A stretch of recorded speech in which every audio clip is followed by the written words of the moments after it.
बिस्मिल्लाहिर्रहमानिर्रहीम। अस्सलाम वालेकुम। आप उसामा गाजी यूट्यूब चैनल देख रहे हैं। पीडीएम का बहावलपुर का शो ख़त्म हो गया और इसको इसीलिए रैली कहा गया था क्योंकि इनको पता था ज़्यादा लोग इकट्ठे नहीं हो सकते, इसीलिए तंग जगह का भी इंतखाब किया गया था। अब सबसे ज़्यादा सोशल मीडिया पर जो चीज़ हाईलाइट हो रही है, चूँकि वो इतनी शर्मनाक है कि शायद इलेक्ट्रॉनिक मीडिया पर, मेन स्ट्रीम मीडिया पर उसकी बात ही ना हो सके, लेकिन जाहिर है तनकीद तो होगी। मौलाना फजलुर रहमान साहब को सोशल मीडिया पर आड़े हाथों लिया जा रहा है। उन्होंने कहा ये अपनी कल की तकरीर में कि मरियम नवाज साहिबा ने तो बनी गाला के महल को रेगुलराइज करने के हवाले से बात की कि इमरान खान ने वो रेगुलराइज करवा लिया, लेकिन इसके घर में कुछ और भी है जिसको वो रेगुलराइज करवा ले तो बेहतर होगा। अब इस पर सब ने तालियां बजाना शुरू कर दी और हंस रहे थे।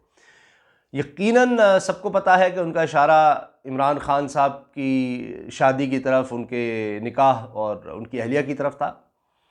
अब ये बात फजलुर रहमान साहब की एक मजहबी रहनुमा भी हैं, सियासी रहनुमा होने के साथ, इस पर शदीद तनकीद हो रही है कि आप ख़ुद को मजहबी शख्सियत कहते हैं, इतने आपके फॉलोअर्स हैं, और फिर ख़ुद इस तरह की बातें इतने बड़े मजमे में और फिर सब लाइव टेलीविज़न पर ही बातें करना, ये ज़ेब नहीं देता।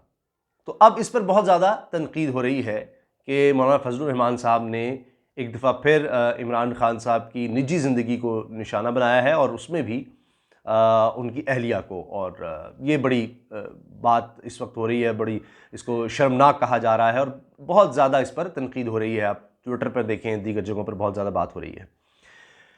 अब इसके अलावा जिस तरह से फ़ौज पर हमले किए गए हैं फजलुर रहमान साहब की तरफ से भी और मरीम साहिबा की तरफ से भी, और फिर पंजाबियों को बुरा भला एक तरह से कहा इनडायरेक्टली मरीम साहिबा ने कि जी कहा जाता है कि पंजाब जुल्म के ख़िलाफ़ खड़ा नहीं होता, यानी ये हमारी पंजाबियों की तारीख़ है कि पंजाबी जुल्म के ख़िलाफ़ खड़े ही नहीं होते। हमारे बुज़ुर्ग आबा अजदाद ये कभी जुल्म के ख़िलाफ़ खड़े नहीं हुए, तो अब जनाब ये जुल्म के ख़िलाफ़ खड़े हो गए हैं क्योंकि वो अब मरीम के साथ हैं। जितने लोग आ गए हैं, बहावलपुर जुल्म के ख़िलाफ़ खड़ा हो गया है। वही अचकज़ई साहब वाली बात, वो आकर लाहौर को, पंजाब को गालियाँ देकर चले गए और अब मरीम साहिबा ने रही सही कसर बहावलपुर में पूरी कर दी।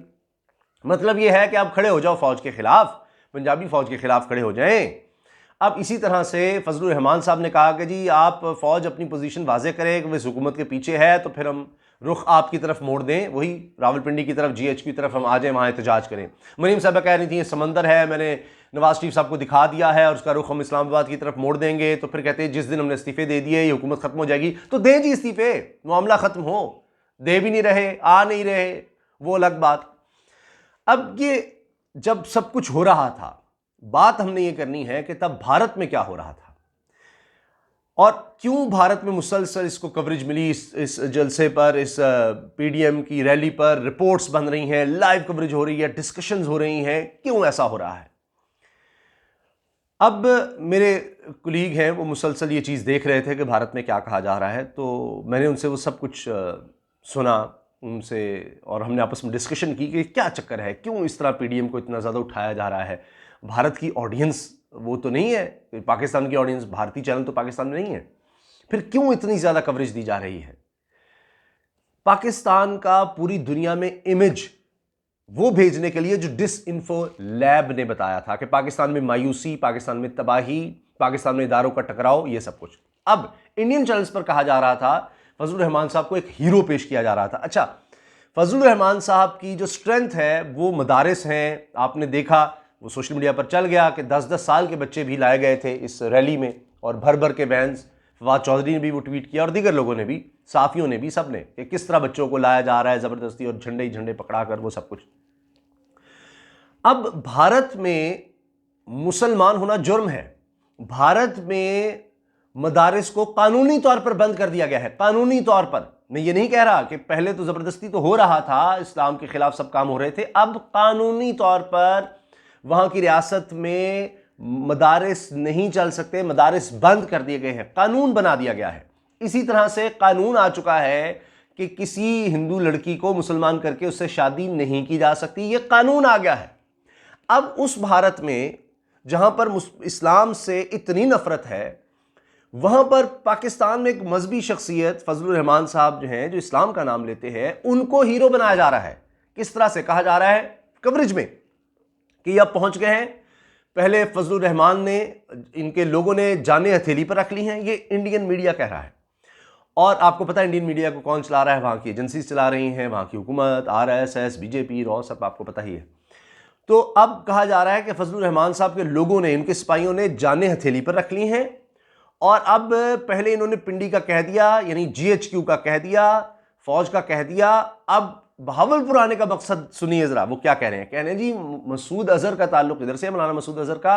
अब यहां पर चूंकि फौज का इन्फ्लुएंस बहुत ज्यादा था, अब ये यहां आकर पहले पिंडी की बात करके, फौज को ललकार के, उस पर हमला करके अब साबित करना चाह रहे हैं देखिए हम बहावलपुर भी आ गए हैं। और अब ये वो जगह है, इंडियन मीडिया का को कोट कर रहा हूं, कि जहां हमेशा पाकिस्तान में फौज की चलती थी, आज देखिए किस तरह से फजलुर रहमान ने, मरियम ने क्या कर दिया है फौज के खिलाफ, और ये सब कुछ, ये बातें हो रही हैं। अब कोई पूछे कि भारत में कितना प्रोपेगेंडा हुआ कि जी खैबर पख्तूनख्वा में वहाँ एजेंसी जो होती थी, वहाँ पर अभी हाल ही में एक मंदिर गिरा दिया गया। ये प्रोपेगेंडा हुआ कि मंदिर गिरा दिया गया। अब दिलचस्प बात सुनिए कि वहाँ पर जिस शख्स को गिरफ्तार किया गया, मरकजी मुलजिम, वो JUI का रहनुमा है, फजलुर रहमान साहब की पार्टी का वो बंदा है। और वहाँ पर भारत में उसी दिन मस्जिद गिराई जा रही है, मध्य प्रदेश में मस्जिद शहीद की जा रही है, शहीद किया गया मस्जिद को। और ये एक मस्जिद नहीं, कई मसाजिद शहीद की जा चुकी हैं।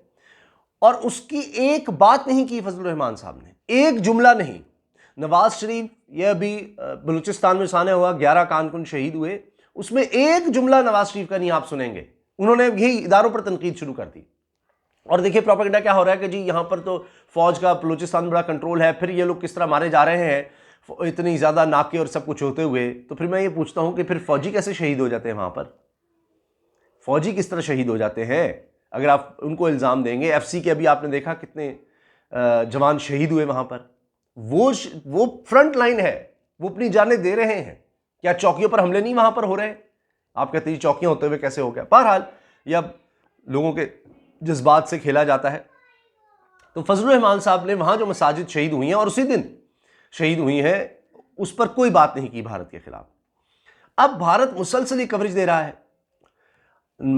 फजलुर रहमान साहब के फतवे दिखाए जा रहे हैं। उन्होंने कह दिया कि ये इमरान खान की हुकूमत के खिलाफ लड़ना ये जिहाद है और इससे पीछे हटना गुनाह कबीरा है। उन्होंने वाज़ेह कर दिया। अब ये मजहबी कार्ड आ गया, जिसका बिलावल हमेशा कहते रहे कि हमने ये कार्ड इस्तेमाल नहीं करना। अब अलल ऐलान फजलुर रहमान साहब ने कह दिया है कि जी ये इमरान खान की हुकूमत, ये इसके खिलाफ उठना, खड़े होना, चूँकि बच्चे आए हुए थे मदारिस के, ये जहाद है और इससे पीछे हटना गुनाह कबीरा है। तो हम गुनाह कबीरा अब कैसे करें? अब ये चीज़ें सब दिखाई जा रही हैं भारत में। मरियम साहिबा की तकारीर और कि जी ये सिलेक्टर्स और एस्टैब्लिशमेंट, अब ये सब इनके खिलाफ लोग इकट्ठे हो गए हैं, सब एक्सपोज हो गया है, सबको पता लग गया है। मैं नवाज शरीफ सबको सब दिखा रही हूँ कितने लोग यहाँ पर आ गए हैं। और फिर मैंने आपको बता दिया फजलुर रहमान साहब का कि जी आप अपनी पोजीशन वाज़ेह करें वरना हम रुख आपकी तरफ कर देंगे, और उसकी कवरेज भारत में। अब इस सब का मकसद, डिसइंफो लैब का आपको याद है कि ये था कि पाकिस्तान के हवाले से दुनिया में डिसइंफॉर्मेशन फैलाई जाए। और इतने ज़्यादा 700 के करीब इस वाले से वेबसाइट्स और सब अब ये वो बयान आता है कि मीडिया में और दीगर जगहों पर चलाए जाएंगे। ऐसे बयान को हाईलाइट किया जाए कि पाकिस्तान में कभी भी हुकूमत गिरने वाली है। अब ये इंडियन चैनल्स कह रहे हैं कि अब इमरान खान की छुट्टी, अब तो गए, ये लोग आ गए हैं, अब तो इमरान खान की हुकूमत जा रही है, डिस्टेबलाइजेशन दिखानी। चले, हुकूमत में होता रहता है सियासी तौर पर, लेकिन फौज को टारगेट करना, बार बार टारगेट करना और वहां पर उसको हाईलाइट करना बड़ी वाज़ेह चीज़ है। जितने भी ममालिक में आपने देखा कि तबाही आई है हाल ही में, चाहे वो इराक हो, चाहे वो आपको लिबिया, शाम, जितने इस तरह के ममालिक आपको नजर आएंगे, तो उसमें इसी तरह से फौज को टारगेट किया गया। जिन्होंने आपका दिफा करना है, बड़ी सीधी सी बात है कि जिस फोर्स ने, फौज है, उसने आपका दिफा करना है उस मुल्क का, आप उसको कमजोर कर दें ताकि जब आप उस मुल्क पर हमला करें तो दिफा वाले पहले ही कमजोर हों, लोगों को उनके खिलाफ कर दें ताकि उनके साथ ना हो, और आपके लिए आसान, दुश्मन के लिए यानी आसान हो जाए कि वो उस मुल्क को खराब कर सके। ये बेसिक मकसद है। क्यों दिफाई इदारों को टारगेट किया जाता है? जब भी किसी मुल्क के खिलाफ कुछ करना होता है, किसी यानी आलमी एजेंसीज ने मिलकर या किसी ने भी, किसी मुल्क की एजेंसी ने, तो इसलिए उसके इदारों के बदनाम आप करें ताकि लोग उसके खिलाफ जब हो जाएं तो आपके लिए आसान हो जाए उससे लड़ना, आप उसको कमज़ोर कर दें। और यही इन ममालिक की तबाही के लिए हुआ है। यह है भारतीय एजेंडा, भारतीय मीडिया का एजेंडा, जिसके सबूत दिए जा चुके हैं बैनुल-अक़वामी सतह पर। और वहाँ पर मैंने आपसे अर्ज़ किया कि ये PDM और ये सब रैलीज़ को इस वजह से हाईलाइट किया जा रहा है, उसको एंगल्स दिए जा रहे हैं, उनके जुमले निकाल कर दिखाए जा रहे हैं।